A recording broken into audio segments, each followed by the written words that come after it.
ఏవోయ్ నువ్వు ఇక్కడున్నావా? నీకోసం ఇంట్లో అంతా వెతుకొస్తున్నాను. అవునా? ఆ, మీరు ఇంకా రాలేదంట అని చూస్తున్నా. మ్మ్హ్మ్. సరే కానీ ఆ, నిన్న మీ చెల్లి వాళ్ళ ఇంటికి వెళ్ళారు కదా, అవును వెళ్ళాను. ఏంటి అక్కడ విశేషాలు? ఏం లేదు ఓయ్, మా చెల్లె కూతురు వచ్చింది ఊరు నుంచి. ఆ, సరే చూసొద్దామని వెళ్ళాను. ఆ, అది వెళ్ళాక ఉమ్, చికెన్ ఫ్రై, ఆ, మటన్ కూర, ఆ, రొయ్యలు, పెద్ద రొయ్యలు, ఆహా. టైగర్ ఫ్రాన్స్, ఆ. టైగర్ ఫ్రాన్స్ ఫ్రై, ఉమ్. మరి మంచి శ్రేష్టమైన చేపల పులుసు. అబ్బబ్బబ్బబ్బా, ఇంకా చెప్పకండి, నాకు వింటుంటేనే నోరు ఊరిపోతుంది. నన్ను కూడా తీసుకెళ్లాల్సింది కదా. ఆగు, ఇవన్నీ వండిపెట్టేది అనుకుంటున్నావా? మరి కాదు, ఇవన్నీ తినటం వల్ల వచ్చే రోగాల గురించి చెప్పింది. అవునా? ఈ మధ్య మా చెల్లెలు హెల్త్ సెంటర్లో చేరింది కదా, హెల్త్ కేర్ సెంటర్లో చేరింది. అవునా? దానివల్ల వాళ్ళు చెప్తున్నట్టుగా అవన్నీ మనకు చెప్పింది అనమాట.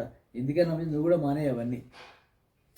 పోండి, అవన్నీ తినకుండా కలకాలం బ్రతికే కంటే మంచిగా ఇష్టమైనవన్నీ తింటూ హంసలాగా 6 నెలలు బ్రతికినా చాలండి. అబ్బో, నువ్వు మాత్రం మానేవన్నమాట. కానీ ఏం చేద్దాం. అంతేగా.